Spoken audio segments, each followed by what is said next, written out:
Joining us now from Bedford, Virginia is Sandra Adams. She is the author of a book, Government Servant or Master, Exposing America's Runaway Bureaucracy and Abuse of Its Citizens.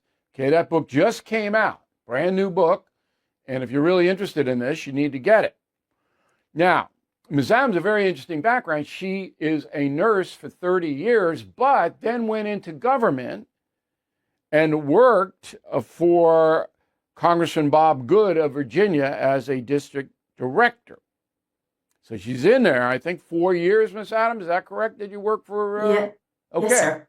So you went from nursing into government. That's pretty interesting. Now, when you went into government, I mean, you're working for a Republican, but did you have any preconceived notions of the Washington, D.C. bureaucracy? I had some preconceived notions, but I was not to the scale that I found out once I got in government. To be honest with you, I lived overseas in Ukraine for 8 years and experienced the kind of government control that, was shocking to me as an American. And when we came back in 2000, I began to promote conservative constitutional people to get into office. That's really kind of where I got involved in politics, but very minimally. When I came 4 years ago into this office and started helping the people of our district, I began to realize we were fighting a tyrannical government. It was just unbelievable to me how much control the federal agencies had. And on a daily basis, we would be dealing with anywhere from 50 to 90 agencies. And so it's not just the USAID that is corrupt. There are many other agencies. I would say almost there's some corruption in every agency. And so I got really upset and I started doing my own research saying, how in the world did they get this much power over us? And of course, it led me to the Constitution and the Declaration of Independence and why we fled and where did they get their permission? And I found out that it was in 1946 that Congress passed the Administration Procedures Act that started this ball rolling. And it's been like a snowball effect from that time to today. And I do share about that in my book in chapter 3, when I talk about how we got from 1776 to 2024. Okay. It's not so. When you use the word corruption, what are we talking about here? What's corruption?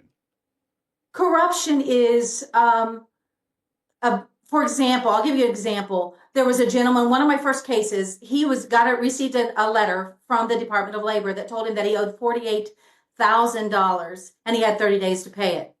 And he said, they said in the letter that we know that you could not possibly have known about the mistake that was made, but the law says it has to be paid back and you're going to pay it. Well, he tried for 2 weeks on his own to appeal to the number and the phone number and the email. And then nobody responded. So he got a lawyer. Nobody responded then. But on the 31st day, they said, hey, we didn't hear from you. You didn't appeal. You have 30 days to pay and penalties and interest are in play. That was just one of many cases. And what happened to that guy? Did he finally get justice or no? No, he did not. Two appeals were failed. We got involved and contacted the Department of Labor. And then when those two appeals failed, I finally called and said, I want to talk to somebody in charge. And she talked to me and said, Sandy, it's just the law. It's the law. I said, it's the law that he has to pay for a mistake your agency made. And it was in the middle of COVID. This guy was going through, his wife had passed away. Okay, but what happened to the guy? What happened? Well, the penalties and interest kicked in. I finally talked her into cutting $15,000 from that, because they have the ability to do that from this act that was passed. All right, so you got him back some money and he had to pay some money, right? Yes, but by the time the penalties and interest had been taken place, I talked to him a few weeks ago and he said that he is now $800 is being taken from his Social Security account every month, and he owes $58,000. Yeah. Now, as you just heard, I believe that the Democratic Party and the liberal progressive movement, wants this kind of chaos. They don't want accountability for the tax dollars, where the tax dollars go, because most Americans don't know where they go. How could they possibly know? Mm-hmm. They can't. It's too much money. All right? Because most of it goes to progressive causes. So why wouldn't the Democrats and liberals want the chaos to continue? Am I wrong there? No, I believe you're correct. All right, let's stop. Yeah. All right. Mm-hmm. All right. So that's the motivation. So the Democratic Party wants this out of control spending because it benefits them. It benefits their programs, their vision all over the world. There doesn't seem to be any kind of counter. Now, I know each agency has an inspector general. You know that. Mm-hmm. And that person is supposed to be responsible for seeing that our tax dollars are spent responsibly. Is that happening?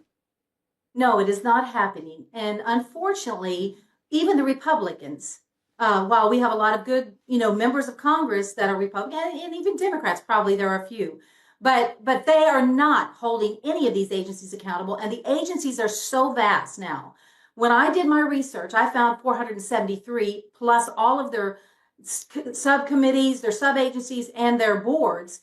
And Congress cannot possibly oversee these thousands of entities. They can't.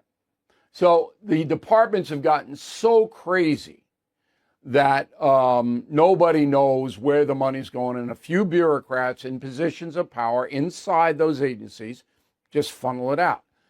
Now, Trump says that he's going to go after the Department of Education. You're going to find unbelievable amounts of waste there. Unbelievable. And the Department of Defense, which is probably the biggest one. Now, those are not, the Department of Education is liberal, but the Department of Defense usually hasn't been, historically speaking. What do you think about those two agencies? Well, I think those two agencies have also been subject to these social agendas and so of the left, and have been taken hostage by that. And I think the government has taken a lot more control where the states should have been involved in the education. As far as the Department of Defense is, these contractors, while a lot of people have great jobs with them, these contracting positions, I could tell you stories that would curl your hair. No, I understand. So I think that Trump is doing the right thing. Last question. Is a polarizing guy like Elon Musk the right crusader? Well, I think you're going to have somebody bold. Just like in 1776, our founders were bold. They went up against the largest power. Sure. Right. And I believe it's going to take someone like Trump, who is not afraid. He has nothing to lose. He's not getting a penny from our government. He has lost so much as far as being fought against. Elon Musk, you have to have somebody who's smart enough to get to the bottom of it. And I spoke to somebody this week who is actually working with Doge. And there were some young men who come in there. They're coders. They know how to find and follow the dollar and follow the trail. Let's hope. Yep. Because we need it. This is really out of control. So the book is Government Servant or Master by Sandra Adams. And we appreciate it, Ms. Adams. Very nice of you to help us out today. Thank you for watching. Make sure you subscribe to my YouTube channel and follow me on X. Look for @Bill O'Reilly.